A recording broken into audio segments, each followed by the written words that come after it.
Now, Mr. President, ngayon na ikaw ay iniimbestigahan sa war on drugs, where are they now? Yung mga nagsusuporta sa iyo noon sa war on drugs, hindi natin narinig ngayon. Iniwan ka sa ere. Ano po yung naramdaman mo? Takot. Alam ko kasi tao. Yung, for the good time lang yan sila.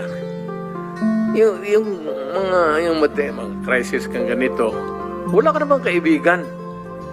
Walang sumusuporta. Well, of course, nandito si kaibigan, nandito si Mr. Biliga, nandito si Sal. Ayan dyan sa likod ko. Ilan lang yan. Pero, yung dapat lang malaman na yung pagiging mayor ko, pagiging talagang presidente, dinibdib ko yan.